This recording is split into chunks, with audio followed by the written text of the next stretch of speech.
The Angelo Mathews timed out controversy has resulted in a new trend or a new word that has been trending at this point in time. Timeout. What exactly is this rule? Everybody has made rule 40.1.1 the most searched item on the internet today. Angelo Mathews was dismissed because he fell foul by 2 minutes. He had crossed the 2-limit barrier, and because of that, the timed out rule came into existence. In the World Cup, you're using 2 minutes. In the MCC manual, it's 3 minutes. But did you know, one batter in the past was late by 6 minutes, and yet he was allowed to bat on.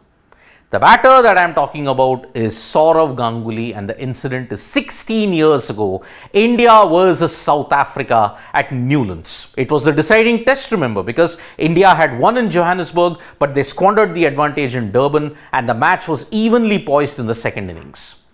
Now, you will all ask, Angelo Mathews was not allowed to bat despite being 2 minutes late. The team had, remember, Bangladesh had appealed.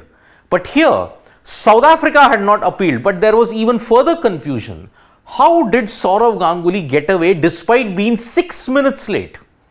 Here is the full story of that incident which happened 16 years ago, which was a precursor to your timed out dismissal. Remember, Ganguly could have been timed out, but a combination of miscommunication and Graham Smith's big-heartedness ensured that he could bat.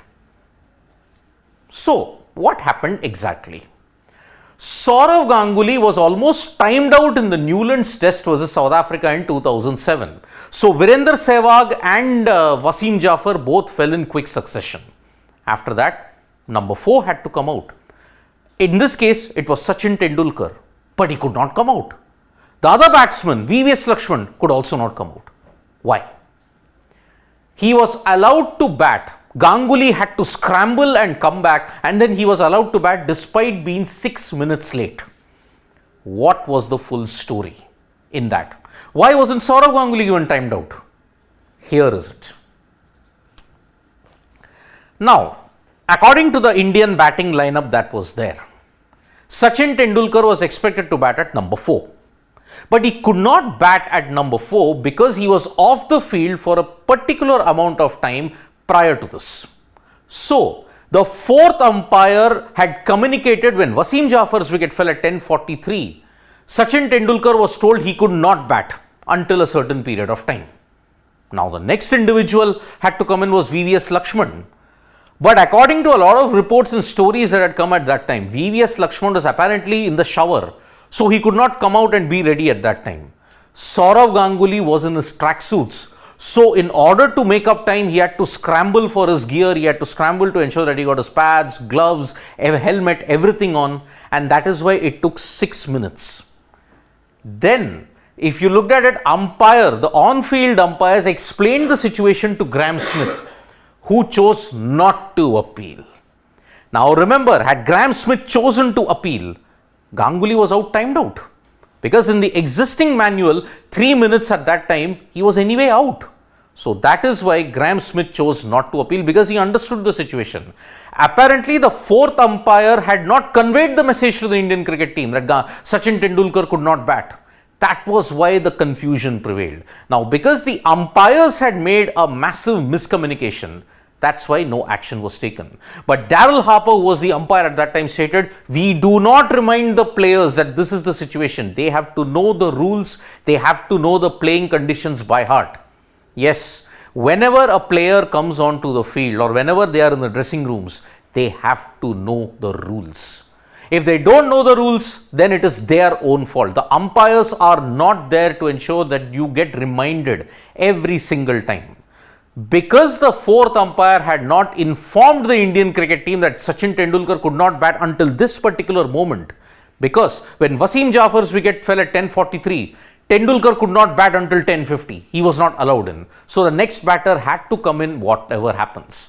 So Sourav Ganguly came in, made 46 good runs, but 47 runs, but unfortunately he was out. India lost the match by 5 wickets to lose the series 2-1. So, what is the history of this timed out rule that we are all talking about, which has come so much into the news ever since the Angelo Mathews incident? It was introduced in the 1980s, and in the 2000 MCC code, time was revised to 3 minutes after existing law had 2 minutes. From 1700s onwards, when cricket was started to be played and the MCC started building the rules, 2 minutes was the time. So this is nothing like the ICC World Cup has said, oh, they have reduced the time in this. No, from the very beginning it was 2 minutes. Then 2000 MCC revised it to 3 minutes, which is now in rule 40.1.1. But in this World Cup, you are having a 2-minute timed out period. So MCC code on timeout states 3 minutes. That is for first class cricket and all the other bilateral events. But here it is just 2 minutes. Now, you will point out, have there been any other instances of timed out in cricket? There have been plenty. One individual could not make it because of waterlogged roads. That was why he was timed out. One very, very funny incident happened in 1997 in the Ranji Trophy match.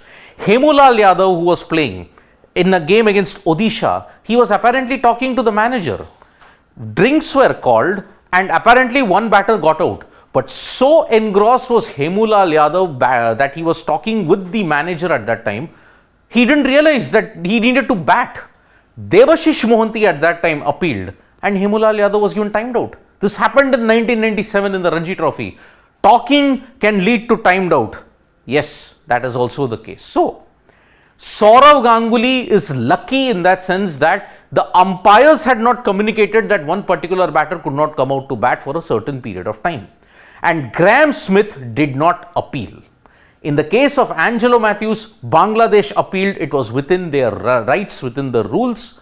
But unfortunately, Angelo Mathews' equipment malfunction happened at the worst possible time when there were only 5 seconds left.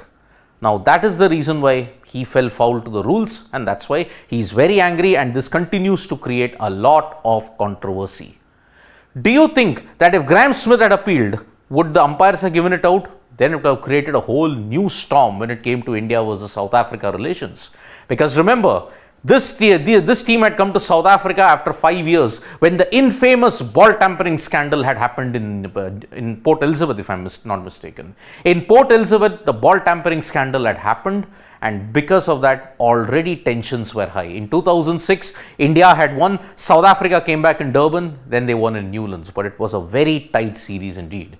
So, Ganguly benefited from goodwill. Angelo Mathews did not benefit from goodwill.